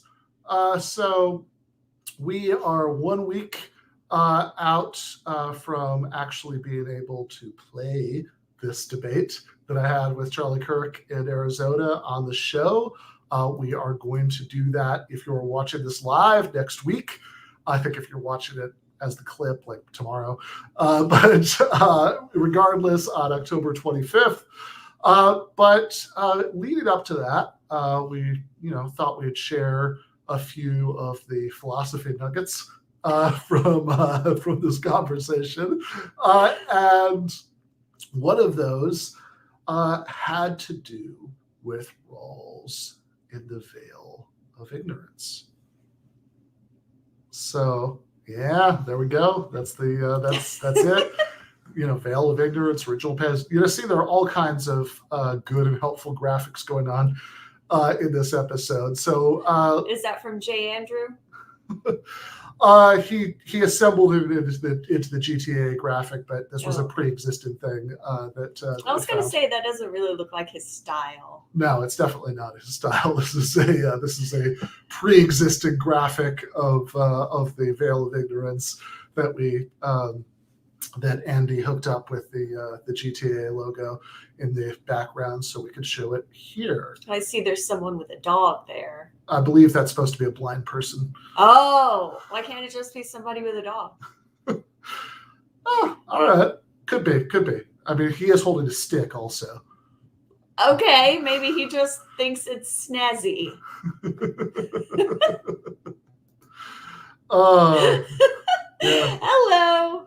I know, by the way, Silver Harlow, you had a question we never sort of addressed, didn't quite get to, but it was getting to be definitely time to do this segment. So we'll hope to address some of what you're asking about in future. Exactly. Yes. Exactly. Could be a person with a pimp can and a dog. Exactly. And by the way, I was dancing. Ben was not dancing, which is probably the ideal way for that to happen. So, in the Teaching Charlie Kirk segment that we did, That's for picking up poop. Sorry. Oh, that's the pooper scooper. Is that a pooper scooper? Yeah. He's walking his dog. Yeah. That could be. He's a responsible dog owner. Fair enough. So last week we were talking about social contract theory. Just as a refresher, we have a little graphic of the philosopher Thomas Hobbes. Yeah, here we go. That's fantastic. So this is Hobbes from Calvin and Hobbes, but saying the quote from the philosopher Hobbes, where it says that life in a state of nature is solitary, nasty. Poor, you forgot poor. Oh, solitary, poor, nasty, brutish, and short. That is a mouthful. None of that sounds good. No, it all sounds really bad, which is why Hobbes thought that it was in our self-interest to enter into a social contract. And when you get into the 20th century, there is another philosopher, not one who has a character in a newspaper comic named after him, John Rawls. That's a shame. I think there are 0 cartoon tigers named Rawls. But John Rawls took that sort of metaphor of justice as a society-wide contract in a slightly different direction and said that what is really relevant to thinking about political justice isn't what actually is in your interests as things happen, which could depend on all kinds of things, right? If you're born into great wealth, it's not in your as I was. Yes. Well, as the heiress to that trucking empire right. in South, her dad was a trucker. He's retired now, but but if you're born into great wealth like Jen, it was obviously in her interest to not have any taxes on inheritance, because she didn't want to lose all that. Whereas if you are born into poverty, your interests are entirely different. And so Rawls thought that what matters for justice is not what actually is in your interests as it happens, but calculations that you would make about your interests in a certain hypothetical situation, which would be behind the veil of ignorance. So tell us about the veil of ignorance, or the original position, which is the position that you're in when you're behind the veil of ignorance. When you are behind the veil of ignorance, you know basically nothing about yourself. You don't know your gender, your race, your financial situation, how smart you are, your physical abilities, whether you own a dog or not. Pretty much anything that's relevant. You don't know any of these things about yourself. Right. So I think a pretty intuitive way of seeing why this makes a difference to what you'd want, what you would see as your interests in that situation, right? You're in the original position, you're trying to design a society, and you're going to have to live in it, but you don't know who you're going to be. That's right. You may be the able-bodied white man who owns a dog, but you may And not. the snazzy pimpkin. Or possibly a pooper scooper. That's right. Or you may be the black woman in a wheelchair who has no dog. So you don't know what you're going to be. So what do you want the society to be like once you go into it in this in your position that you don't know what it will be ahead of time? Yeah. And so the reason that this came up in the debate with Charlie Kirk, not the main part, which I think what he's showing actually in a few days as an episode of Debate Night with Charlie Kirk is like basically the first hour, and then there's a kind of post-game part. I think he's going to play a podcast. When they give us the video, it'll be the whole thing. We'll show the whole thing. But in the post-game part, we were talking about the wacky statements that he likes to make that we were talking about last week. There is no social contract. Your rights come from God. I didn't sign one. Yes, he didn't sign the social contract. And so we were getting into all that a little bit. And I started talking about Rawls and how I think that Rawls, that Rawls is a little thought experiment here. And, there are complications that we could bring up about sort of sophisticated criticisms of what Rawls is saying that somebody like Jacobin might make and different responses to that. But trust me, none of that's going to be relevant to what happened in the Charlie Kirk debate. So I was bringing up... Are you just not going to show our faces or what are you doing here? Well, showing the people the... I think they've got it by now. The original. Okay, everybody's mastered the... Everybody's got it. Everybody's got the original position. This is not like the graph of the class, positions that we really had to study for a long time. Everybody's got the notion. So in this debate, right, I was pointing out that just like if you were in the original position, you were behind the veil of ignorance. You wouldn't want like Jim Crow laws in the society you were designing, because you would be taking a risk that you'd be born black rather than white, and thus would be really harmed by such laws. Yes. And similarly, this is, the part with Meagan is called How to Be an Anti-Capitalist in the 20th Century. It was all about how those different class positions inform, limits of how DSA is right now and how the Democratic Party is and all that stuff. But the point I was making, right, was about why to be an anti-capitalist, that if, for the same reason that if you didn't know whether you're going to be black or white, you wouldn't endorse Jim Crow laws. If you didn't know whether you're going to be born into a rich family or a poor family, and if you were born into a poor family, you didn't know if you would be born with the particular package of cognitive skills that are, like all skills, unequally distributed, right? Watch me try to play basketball, and you will quickly see. Oh boy! You will quickly see just how unequally distributed. Do you want me to demonstrate? Please don't. Your shot. Please don't. So can't do that on air. All skills are like that, and the particular skills that happen to be rewarded by like a contemporary, industrialized, highly developed, capitalist society. To climb up that sort of professional managerial class career ladder, that, how good you're going to be at taking tests, for example. So you're sitting in front of me. Your mom's not going to like that. Oh, yeah. Yeah, that wasn't as random as it sounded. There's a context to that, but I'm not going to tell you because I'm going to keep telling you about Rawls. So, the same way that if you happen to be born into a society where the only way out of poverty was to join some sort of warrior caste by, trial by combat or something like that. And so if you were born big and strong, then you would benefit from that. Like me. Yes.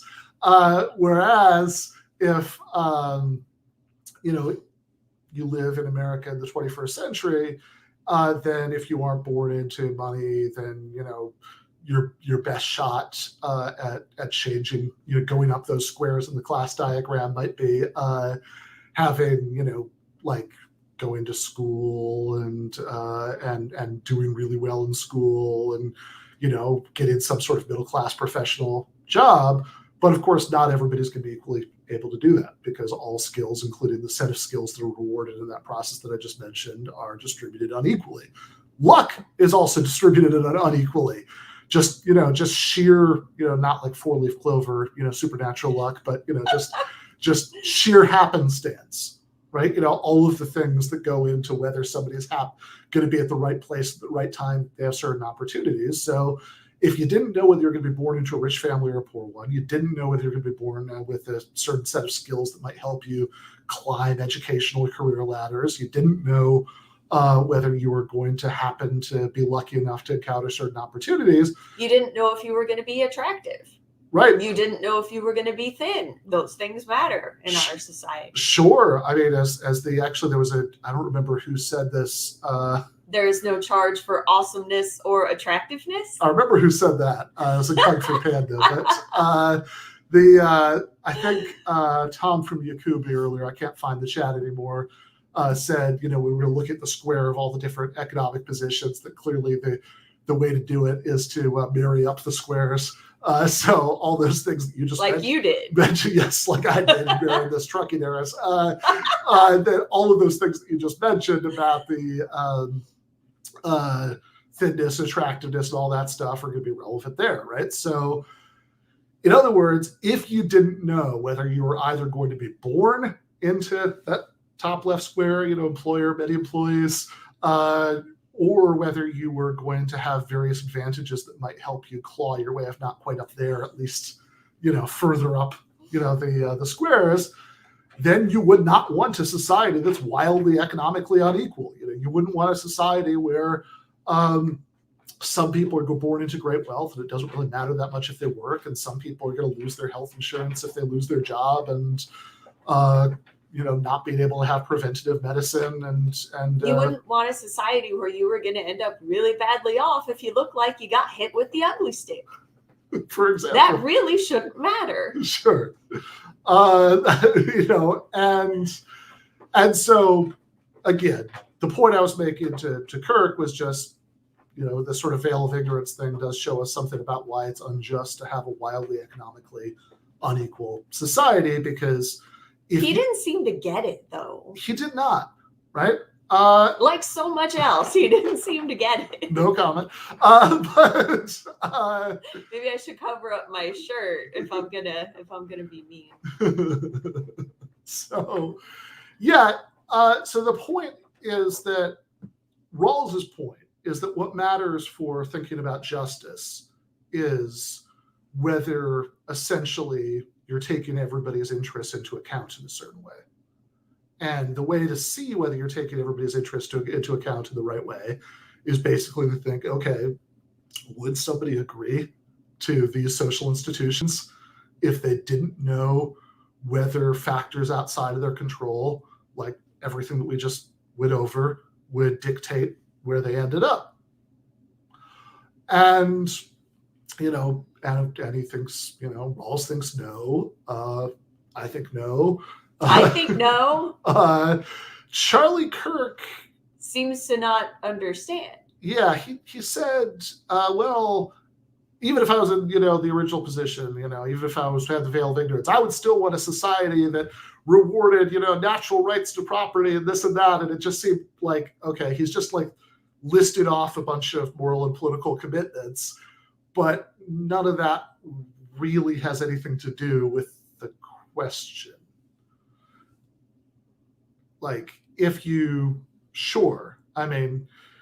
could have some sort of criticism of this way of thinking about justice, then you'd say it and we could discuss it. Or you could justify why it's okay to have crazy inequality, not like a little bit of inequality so people have incentives to do certain things that might benefit others, but crazy inequality. Average CEO, makes, 400 times the salary of the average worker kind of inequality.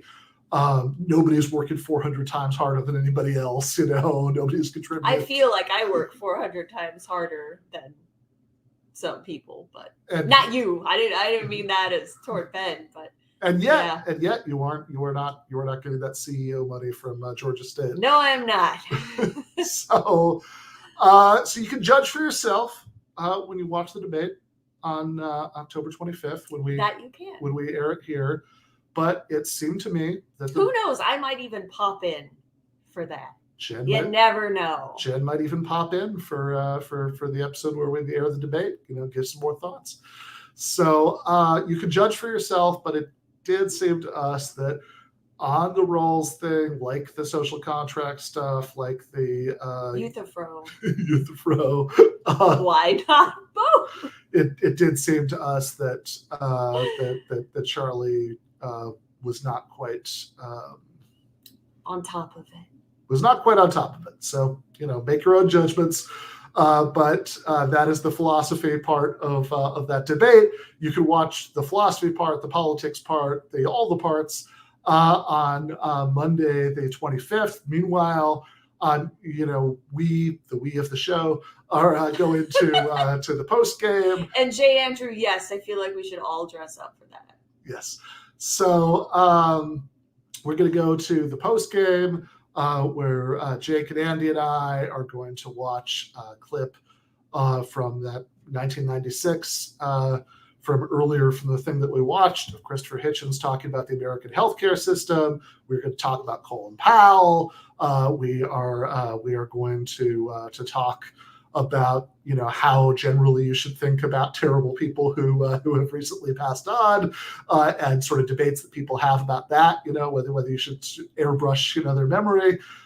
So lots of interesting stuff coming up then. That sounds fun, but I have grading to do. Sure. To make that CEO money. Yeah. Well, they'll start paying you that any day now. Any day. All right. Team Snoopy forever. Left is best.